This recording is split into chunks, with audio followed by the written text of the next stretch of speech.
Yeye ni Mungu mwema.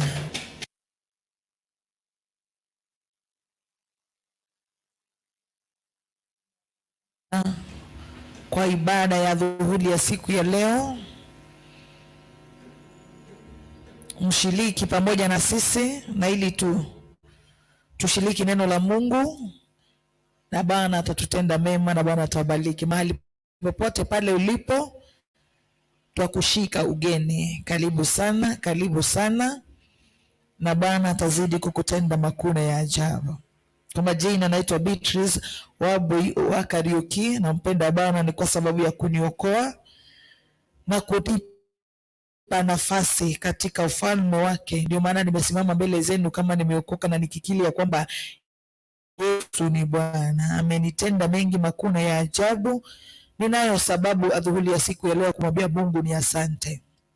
Bali Mungu amenileta kwa hakika, imegharimu nguvu zake na uweza wake. Ni kwa sababu kama sio huyu Mungu sijui ningekuwa wapi, sijui ningeitwa nani, sijui ningesema nini, na sijui ningeenda wapi. But I thank God so far for this great and wonderful opportunity that he has given me to share his word with you, and God will do you good. Jehova Mungu, katika jina la Yesu Kristo tunanyenyekea mbele zako adhuhuri ya siku ya leo, tukisema ni asante kwa sababu ya umbali umetuleta. Asante ni kwa sababu ya upendo wako juu ya maisha yetu. Asante ni kwa sababu ya kutulinda na kutuhifadhi. Neema yako Bwana imetutosha. Tunanyenyekea mbele ya kiti chako cha enzi Bwana, tukitubu dhambi zetu na makosa. Tunajua kwamba sisi si wakamilifu mbele zako, na ndiposa tunakuomba kupitia kwa nguvu za damu ya Yesu Kristo, tunaomba utakazo. Nena nasi Bwana. Naomba mfalme mwenye nguvu na uwezo, nikinena kuhusu ukuu wako, kuhusu neno lako Bwana, naomba ukanitumie jinsi upendavyo, na hata neno lako likapate nafasi ndani yetu, likafanye kazi mfalme jinsi upendavyo. Wacha likabadilishe hali zetu, maisha yetu mfalme, na hata mfalme mwenye nguvu na uwezo, tunakuomba ufanye roho zetu kuwa nyepesi, na ili neno lako lipate nafasi katika jina la Yesu Kristo. Na wakabidhi wanaotusikiliza, wanaotuona mikononi mwako Bwana, ukawatende sawa sawa na mapenzi yako, kwa jina la Yesu Kristo naomba na kushukuru, amen. We will share the word of God from the book of Matthew chapter number 7 and verse 24. Ni habari ambayo tumesoma mara mingi, tumefunzwa mara mingi, tumenenewa kuihusu mara mingi, but I would like us to share the same word, and God will do us good.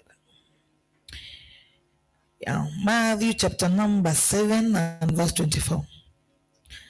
Bali kila asikiaye hayo maneno yangu na kuyafanya anafananishwa na mtu mwenye akili aliyejenga nyumba yake juu ya mwamba. Mvua ikanyesha, mafuriko yakaja, pepo zikavuma, zikaipiga nyumba ile isianguke, kwa maana misingi yake imewekwa juu ya mwamba. Na kila asikiaye haya maneno yangu asiyafanye, atafananishwa na mtu mpumbavu aliyejenga nyumba juu ya mchanga. Mvua ikanyesha, mafuriko yakaja, pepo zikavuma, zikaipiga nyumba ile ikaanguka, nalo anguko lake likawa kubwa. Kuna mwimbaji wa wimbo aliimba akasema, amini na asikiaye maneno yangu na kuyafanya,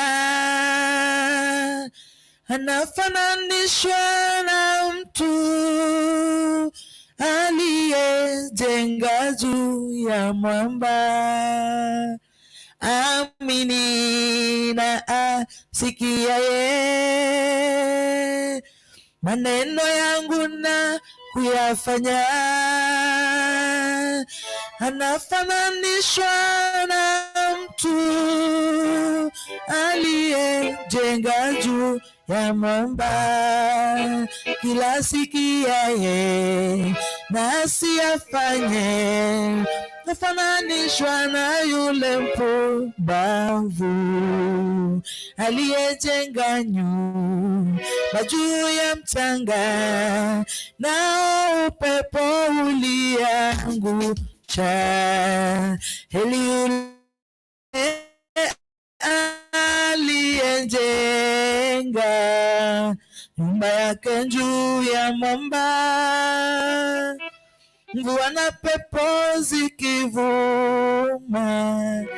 nyumba haipepeleshwi.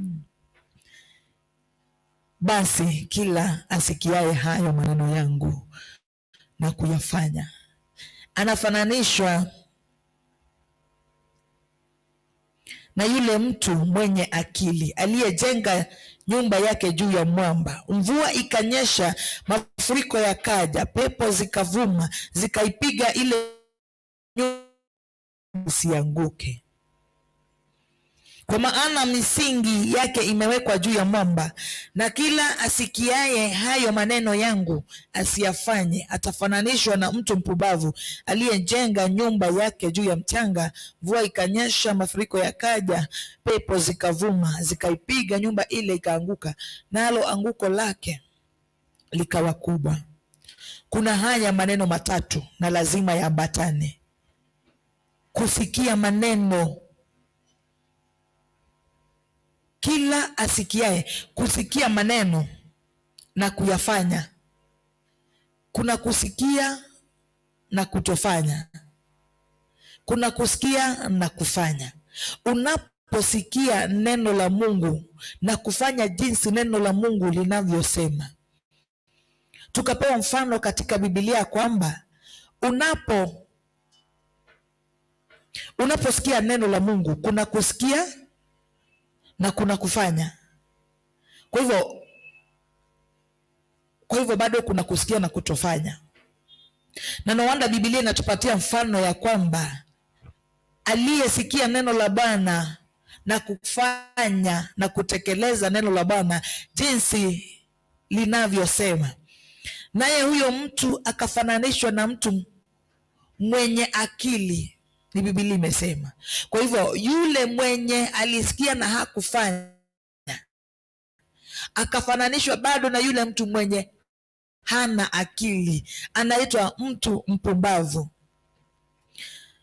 Kusikia neno la Mungu na kufanya, anafananishwa na yule mtu aliyejenga nyumba yake juu ya mwamba. Atakana kwamba kulinyesha, mvua ilikuwa kubwa, mafuriko yakawa, ile nyumba haikutingizwa, ile nyumba ilisimama. Ni kwa sababu ilikuwa imejengwa kwenye msingi imara. Bwana atukuzwe. Na bado tuko na mfano mwingine wa yule mtu aliyesikia na hakufanya. Kwa hivyo kusikia na kutofanya kuna consequences. Unaweza sikia na udhalau tu, ukose kufanya, bado kuna yale mambo utapita ndani.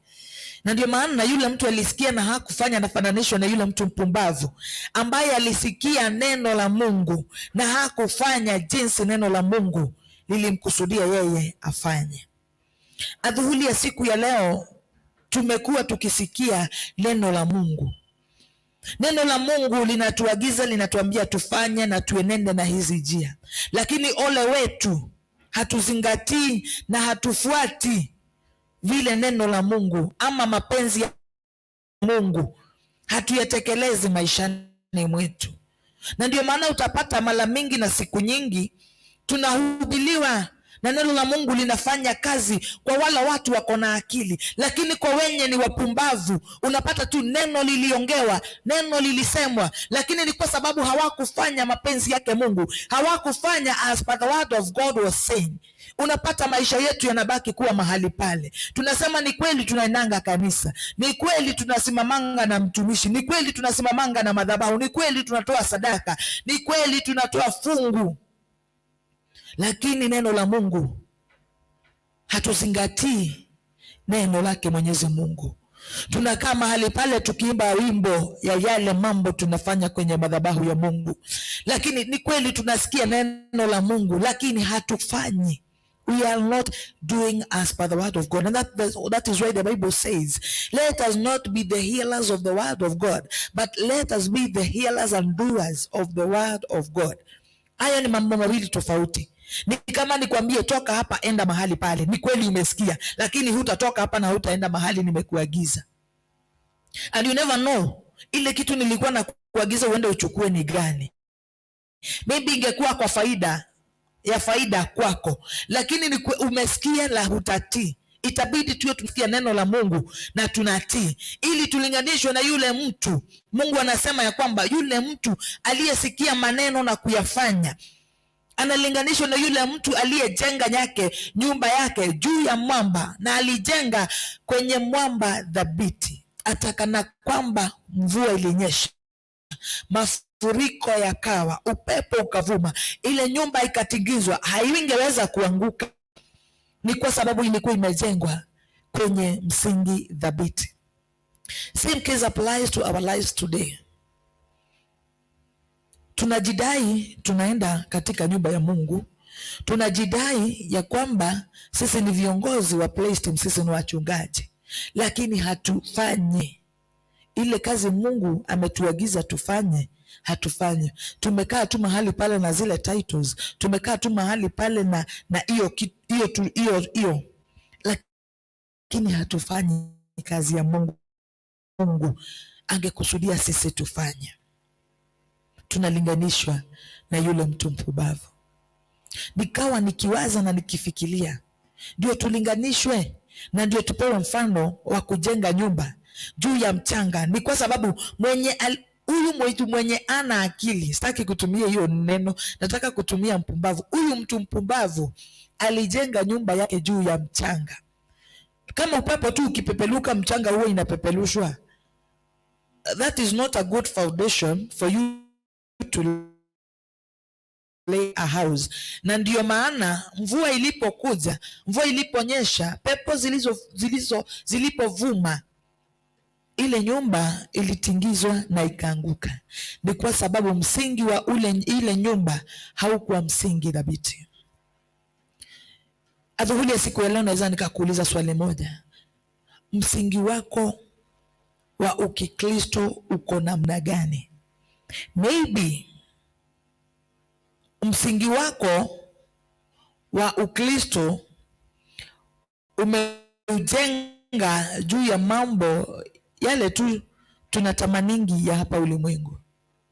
Huo msingi ni ule umejengwa juu ya mchanga. Ni kwa sababu mambo yatakapokuja, uzito utakapokuja wa maisha, ni kweli utatingizwa. Na no wonder unapatanga watu wengi wanatoka kwa Mungu, wana backslide, wanaona ni kama hivi si kuokoka nipatane na haya.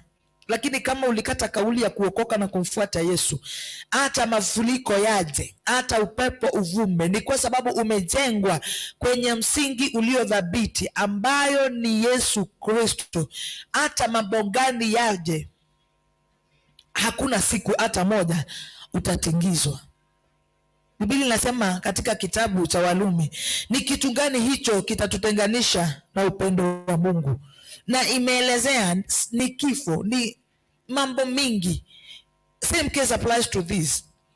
Ukiweka msingi wako ndani ya Kristo, huo msingi utakuwa thabiti na utakuwa imara, na atakana kwamba uzito wa maisha utakuja maishani mwako, atakana kwamba utapitia kwenye maji mengi, atakana kwamba utapitia kwenye moto, as long as your foundation is laid on Jesus Christ, you will never be shaken. Lakini kama msingi wako, unajua kuna mtu anakuanga na mali mingi, anaokoka arudi kwa Mungu, ndio Mungu amrejeshe.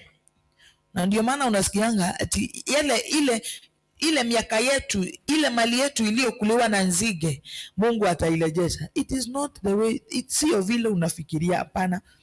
Unaweza kuwa na mali mingi na uokoke, na juu wewe ni mali unaona, yes, you are saved, but because hiyo mali yako kwa Mungu uko 50-50. Mungu ana make sure ameimaliza ndio mwanzane na yeye. Haya, unaona hiyo mali ikiisha, unapata huyo mtu na Mungu wamepoteanwa. Ni kwa sababu haukuokoka, your salvation was not genuine. Haukuokoka ile. Unajua kuna mtu anaokokanga in case of anything. Mimi si yuko huko. Unaenda hii safari na wenye wanaenda. In case wakifika mahali waseme sisi sasa mahali imefikia tumepostpone hii safari, hata wewe unasema hata mimi siendelei. Lakini kama kuna ile kitu ilifanya mtu akaokoka, na watu wengi wanaokokanga juu ya mashida. Unasongwa na mambo, shetani anakufinyilia kwenye kona, unakimbilia kwa Yesu ukifikiria kwamba kukimbilia Yesu ni vyote ndani ya vyote, na ukimpata umepata vyote, unapata ole wako. Sio hivyo.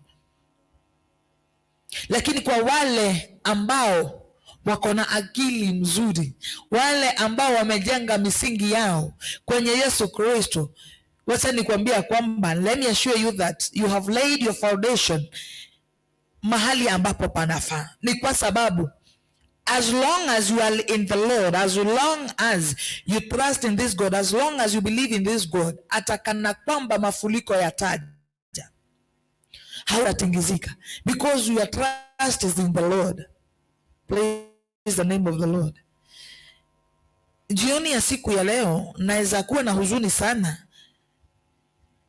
na ndio naambia Mungu anisaidie na nijichunguze sana, nijue msingi wangu nimeujenga wapi.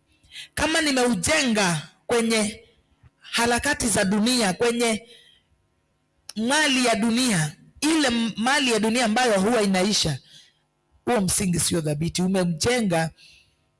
Umeujenga kwenye mchanga, na mambo yatakapovuma, mambo yatakapokujia, hautakuwa na budi ila tu kubackslide kutoka kwa Mungu ukajishughulikia.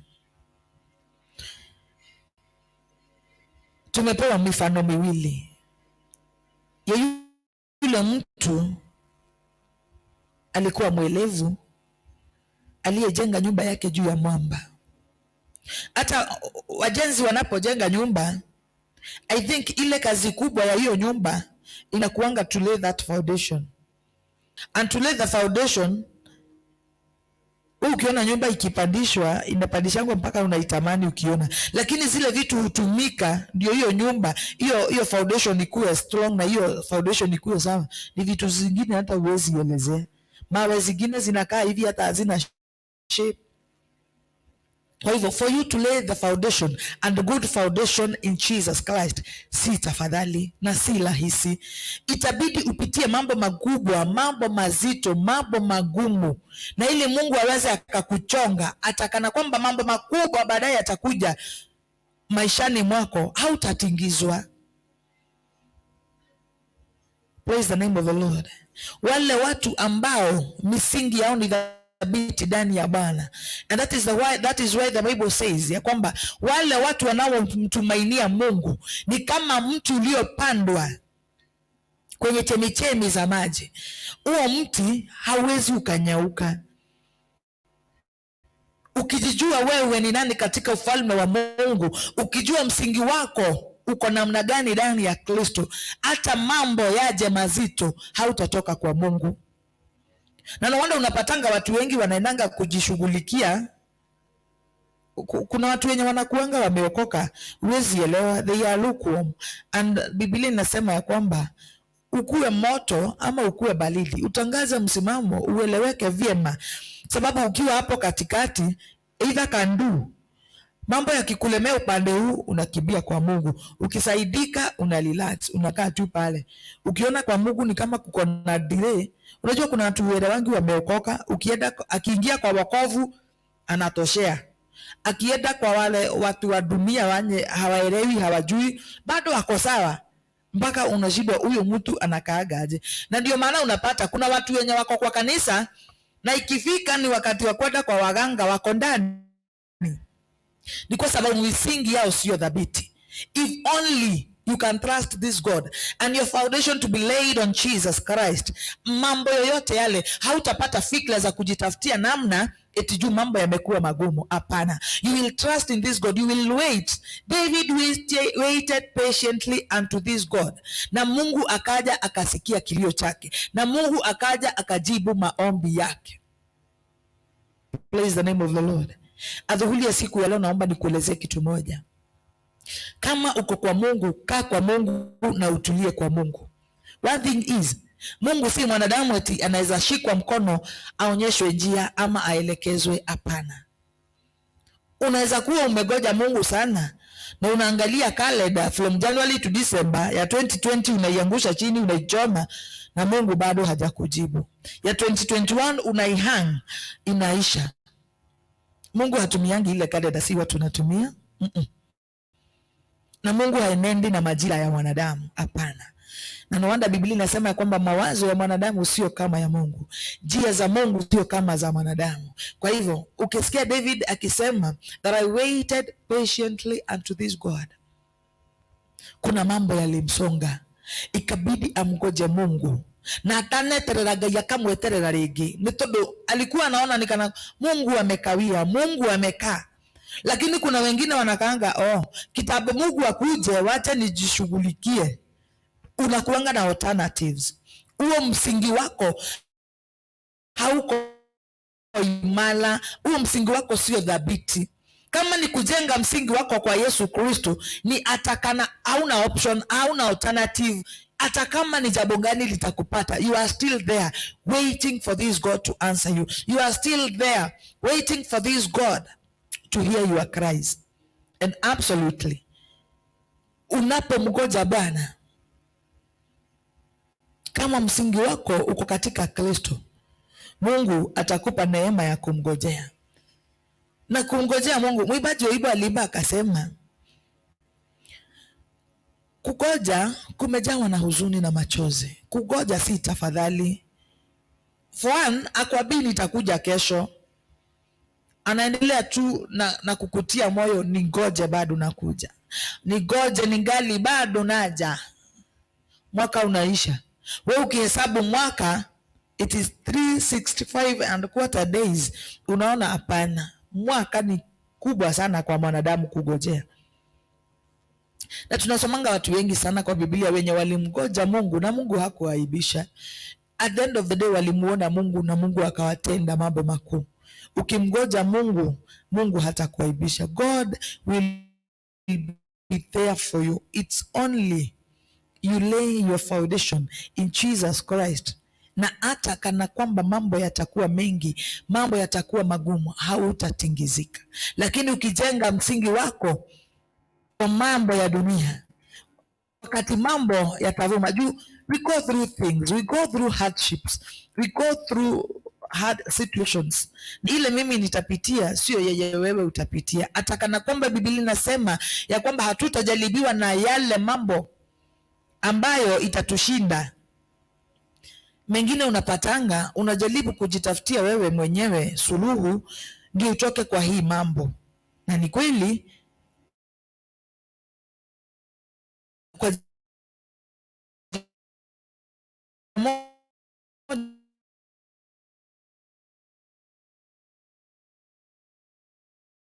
utapata respect of any person. Na haya yote yatawezekana, utaweza kumgojea Mungu kwa uvumilivu tena sana, na Mungu aje na arudishe oleos, ajibu maombi yako. Utamgojea Mungu kwa uvumilivu na aje asikie kilio chako na akuvute yale machozi na akupatie ile kitu ulikuwa unataka, kama msingi wako umejengwa ndani ya Kristo. But as long as your foundation is not in Jesus Christ, I promise you, wakati mambo yatakuja, utatingizwa na utaanguka. Na Biblia inasema ya kwamba hapo 27 kumalizia, ati nalo anguko lake likawa kubwa. Na naona unapatanga, ungegojea Mungu Unajua shetani ni mwelevu sana. Wakati umengojea Mungu, wakati huo muda uko almost kuisha, wakati Mungu ako almost kukuja kujibu maombi yako, shetani naye anakuhubiria ingine, umegojea sana. Sasa kama ungeenda kujitafutia namna, ungepata na ungekuwa mbali sana mahali. Wakati huo wewe unatoka unaenda kujitafutia njia zako, unaenda kutafuta solution, unaenda kutafuta alternative. All of a sudden ukienda, wakati umefika pale, na yeye Mungu anafika, anakutafuta, anashindwa huyu alienda wapi? You have wasted all your time looking for God, seeking God, playing God. But mahali sasa unafikianga, unasikia hapana, nimegoja sana, sasa wacha kwanza nione. Unajua watu wengine wanasemanga haha ni hauge mundu ambe ehangire Ngai baadaye. Wakati imefika hapo, think thrice, not twice, think thrice. Ni kwa sababu Mungu, shetani anataka kukuondoa kwenye baraka zako. Shetani anataka kukudivert. Sasa niambie, umegojea miaka 2, miaka 3, wakati mwaka wa 3 unaisha, ni kwa sababu Mungu mwenyewe alikuwa amesema hii kitu utaipitia for 3 years.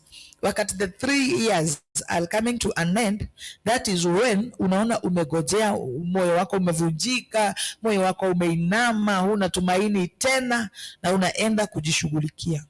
Wakati umeondoka tu kwenda kujishughulikia, na yeye Mungu anatuma malaika, hii kitu ilikuwa ya fulani, mpelekee. Wanakuja wanapata, hata ndiye huyo huko anapiga kona, anaenda kutafuta msaada. Na unajua fana hawatakufuata, watakaa mahali pale na wewe uende ukiedaga. Ukienda mahali pale ulikuwa unadhania pako na msaada wako, unapata hapana. Ukirudi tena unapata yule malaika alichoka na kukugoja, na akaenda akapatiana baraka zako na akaenda. Imagine unaanza tena hiyo process, inakuanga chungu. And most of the times we make ourselves to kukaa long in the wilderness more than Mungu alikuwa amekusudia. Ni kwa sababu ya kutovumilia, ni kwa sababu ya kutomngoja Mungu.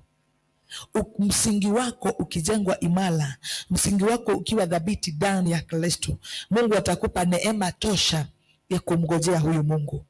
Na ujue ya kwamba yule mtu aliyejenga nyumba yake juu ya mchanga, mambo yalipokuja, ukijenga msingi wako juu ya mali ya dunia, kuna watu wanasemanga, there are so many people who are satisfied. They are in their comfort zones. Wametosheka. Wacha tu uguzwe kidogo hivi, ndio utajua kwamba huyo mtu wako ameokoka ya ukweli. Kuna mtu saile akona pesa, akona mali, akona kila kitu, ameokoka vilivyo. Huyu mtu utampata anajitolea kwa kazi ya Mungu, amesimama. Wacha usikie alikuwa na gari mbili, moja imepata accident, hata labda tu ikapimwa skrebo, anaanza kudidimia. Wacha usikie alikuwa na loan, alikuwa amechukua kwa bank, ameshindwa na kulipa, amekuja kuchotwa vitu. Instead ya asimame vizuri, mambo ingine inakujanga ndio ujue msingi ulio ndani yake ni msingi wa aina gani. Na kupitia hayo mambo, kupitia the challenges that we go through each and every day, that is when you know where you have laid your foundation. Because if you laid your foundation Jesus Christ, I promise you, and I tell you the truth, that nothing, absolutely nothing that will shake you.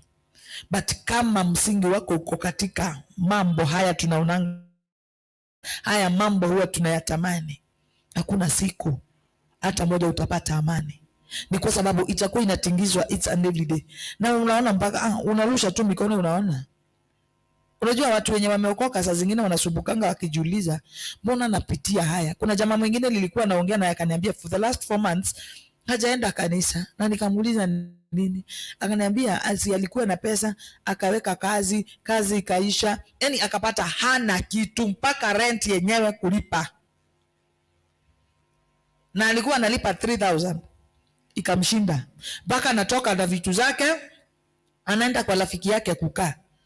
Sasa nikamuuliza, ulipofika mahali pale ukaona Mungu si mwaminifu? Akaniambia mpaka alijija kamkutana akaona mpaka dunia yenyewe imemkataa. hata afadhali apumuzike. Nikamwambia acha nikwambie, unaona kukufa ni kukufa, na ukikufa tutalia hiyo siku juu tunakujua wewe ni rafiki yetu na tukule mche. Nikamwambia kuna kitu moja kwanza inanishangazanga kwanza kwenye mazishi, hata kama umekufiwa na nani, wakati huo mtu ameweka kwa mchanga, unapata mtu na kisahani wanatoshana mpaka unashindwa, na alikuwa huku anaanguka ovyo ovyo. Vile hiyo kitu ilikuwa inamgusa, kwani hiyo kitu imeenda wapi? Nikamwambia same case applies, ukikufa tutalia, haki tukizunguka hiyo jeneza tukikuangalia tukiimagine, sasa hatutaikuwa. Nikamwambia hata ni hiyo emotion, hizo mambo tunafanyanga, hizo mafikira hatutakuona tena, ndio inafanyanga hata saa zingine tulie. Sio wewe sana sana, ni presence yako maybe tutaimiss, na wengine wanalia wakiambia Mungu ni asante, hivyo ameenda hata tusubua tena. Nikamwambia sasa ungekufa, kukufa ungekufa, lakini sasa ungeenda wapi sasa? Juvoani inaonekana wakati maisha yako ilikuwa sawa, wakati ulikuwa unaenda kuangalia biashara yako unapata imeuzwa, kuko sawa, nyumba unalipa vizuri, yani hakuna tatizo, haukuwa na tatizo. Nikamuuliza, ulijiuliza msingi wako ulikuwa umeiweka wapi? It's like msingi wako wa Ukristo ulikuwa kwa mali yako. Juu kama haukuwa kwa mali yako, atakana kwamba biashara ilianguka na ukashindwa na kulipa nyumba, ungeendelea tu na kumwamini huyu Mungu. Ni kwa sababu ni Mungu alikupatia, na ni Mungu tu amefanya, juu si shetani. Ni Mungu tu ameruhusu hiyo yako yote inaisha. Mambo ingine tunapitianga. Unajua Mungu anapeleleza mioyo sana. Mungu anatujua na anatufahamu vyema. Sio vile mimi nasimama hapa kusema ya kwamba nimeokoka, Yesu ni Bwana na enenda mbinguni, na wenye wanaenda na wakikosa kuenda na mimi nataka kuenda. Ama Mungu anakujua vyema. Na Mungu huwa anapeleleza moyo wako sana. Na Mungu anajua kiwango cha imani yako. Kwa hivyo anajua kama hii biashara yako inaendelea vizuri, nikiondoa, will you still continue to trust in me? Will you still continue to believe in me? Na ndio maana unapata mambo ya kija, ukiguzwa tu kidogo hivi unasikia hapana, huyu hakuwa, unaona hapana, hata huyu Mungu anipedi, hata huyu Mungu anijibigi, hata huyu Mungu, unaona Mungu ako mbali sana na wewe. Na waomba jioni ya siku leo tukae kama Job. Atakana kwamba Job mali yake iliisha. Sidhani kuna mtu mwenye amepitishwa kama vile Job alipitia, lakini msingi wake ulikuwa imara na ulikuwa dhabiti. Atakana kwamba ilifika akalani ile siku aliyozaliwa, akijua kwamba nilikuwa na watoto, I no longer have kids, they died. And surprisingly, hiyo kitu ili happen within a twinkling of an eye. Huyu anakuja anamwambia mifugo yako, huyu anakuja watoto wako, mundu umwe, mwenye umwe. Anawana ndugu mwenye ile siku ambayo utakuja kuchotwa ni kwa sababu ya madeni, wewe gaida kanareke mwenye usiokie. Ile siku utalazwa ni kwa sababu ya ugonjwa. Juu maybe Mungu atapita na hiyo njia ndio angalie msingi wako kama utatingizika. Juu Mungu atapitia na hiyo njia ndio angalie kana kwamba umesimama vizuri. Kama msingi wako umejengwa ndani ya Kristo kweli. Kama msingi wako umejengwa ndani ya ile mali ulio nayo. Hiyo siku isije ikafika. Tusaidie. Ukijichunguza, ukijua msingi wako uko namna gani, msingi wako umejengwa wapi, nyumba yako, yani your salvation, where will you lay the foundation of your salvation? Kama utaiweka chini ya mambo ambayo yanakaa mchanga, wakati utapatwa na jambo, ni kwa sababu majaribu hayana budi kuja, yatakuja. Utapatana na mambo ambayo yatafanya imani yako iende chini, mambo ambayo yatafanya moyo wako uiname. Lakini kana kwamba msingi uliojengwa ndani yake ni msingi imara, ni msingi dhabiti, ni Yesu Kristo mwenyewe, I promise you, you'll never be shaken. You will never be shaken. And that is why tunapitianga mambo, ndio imani yetu iongezeke, ndio Mungu apime imani yetu. Wacha msingi wako ukajengwe juu ya Yesu Kristo aliye mwamba imara, na hakuna wakati utapatwa na mambo yafanye usikie nikana kwamba utarudi nyuma, lakini atakana kwamba yatakuja, you will face them, you will stand, you will wait upon God. At the end of the day utakuwa mshindi.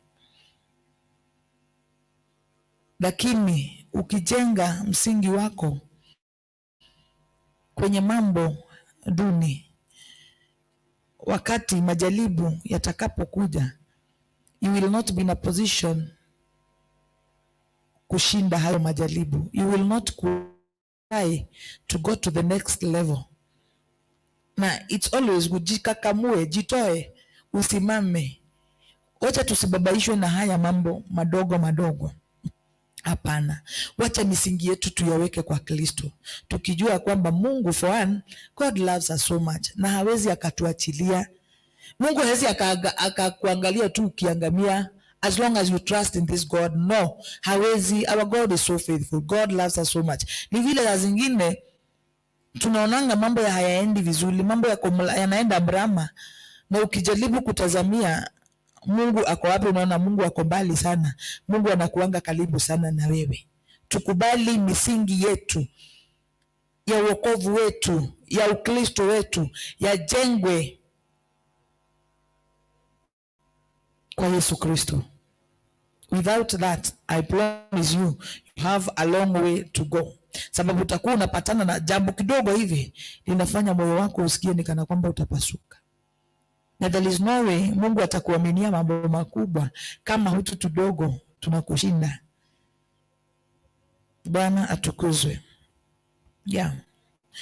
All what I would like to say nikimalizia ni kwamba tumepewa mifano miwili kwa Biblia. Yule mtu aliyekuwa mpumbavu alijenga nyumba yake juu ya mchanga. Yule mtu aliyekuwa na akili, that is what the Bible states, alijenga nyumba yake juu ya mwamba. Mambo yalikuja, mvua ikaja, pepo zikavuma, mafuriko yakaja, ile nyumba ilijengwa juu ya mwamba ilisimama. Ile nyumba ilijengwa juu ya mchanga iliangamizwa, nalo anguko lake likawa kubwa. Jichunguze na ujiulize, wewe msingi wako uko namna gani? Umeujenga wapi? Kama umemjenga kwenye mchanga, you still have an opportunity kujenga katika mwamba ulio imara na ulio dhabiti ambao ni Yesu Kristo. Bwana awabariki na Bwana awatende mema. Watazamaji wetu, tuwashukuru ni kwa sababu ya kuwa pamoja na sisi.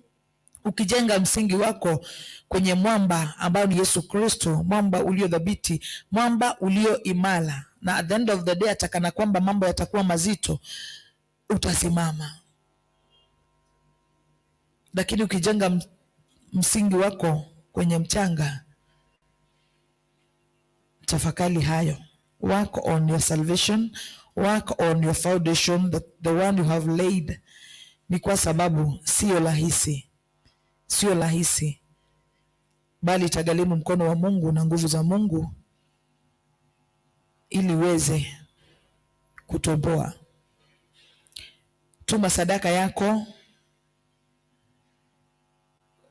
Wewe unatuangalia, wewe unatuwatch, kubali kutuma sadaka yako ili uweze kushikilia kazi ya Mungu. And we have detail number lipa na M-Pesa. Hello. Lipa na M-Pesa. Angalia chini ya runinga yako kama unatutazama kwa simu, ukienenda kama uko safarini, kubali kuangalia namba, kubali kutuma sadaka yako, kubali kutuma tithe yako, na Mungu atakubariki.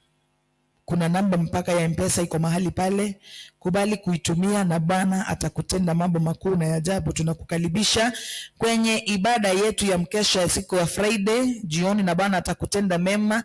Na bado ukijiandaa kuungana nasi on a Sunday service, kama hautaweza kukuja, watch us, tutakuwa live na Bwana atazidi kukutenda mambo makuu. Jehova Mungu, tunanyenyekea mbele ya kiti chako cha enzi tukisema ni asante kwa umbali huu umetuleta. Kwa hakika imegharimu nguvu zako na uwezo wako. Asante ni kwa sababu ya neno lako Bwana ambalo limetufunza kuhusu kuweka misingi yetu ndani yako. Ni kwa sababu tukiweka misingi yetu ndani yake Kristo, itakuwa misingi dhabiti na misingi imara, atakana kwamba mambo yatakuja. Jehova mfalme mwenye nguvu na uwezo, utatusimamisha na utatuwezesha kutomboa. Ni kwa sababu wewe ni Mungu. Saidia mfalme mwenye nguvu na uwezo, wale ambao hawajitabui na hawajielewi, wakubali Bwana kuwaongoza, kubali kuwasaidia wakijenga misingi yao ndani ya Kristo. Ni kwa sababu majaribu hayana budi kuja. Tusaidie, tushike na mkono wako, tuongoze Bwana wa mabwana, tusaidie kuachilia yote, tukumbushe mfalme mwenye nguvu na uwezo ya kwamba Daudi alikugoja kwa uvumilivu na wewe Bwana ukaja. Mambo ni mengi ambayo tunapita ndani yake siku baada nyingine, lakini kama tutaweka misingi yetu ndani yako Kristo, mambo yote yatakuwa salama, tutakuwa washindi. Lakini mfalme tusaidie, ni kwa sababu sisi hatuna nguvu wala uwezo. Usipotusaidia Bwana, hatutaenenda mahali. Musa alikwambia kwamba usipoenenda na wao hawangeweza kutoka mahali pale. Ni kwa sababu kwenye hiyo safari ilikuwa na mambo mengi.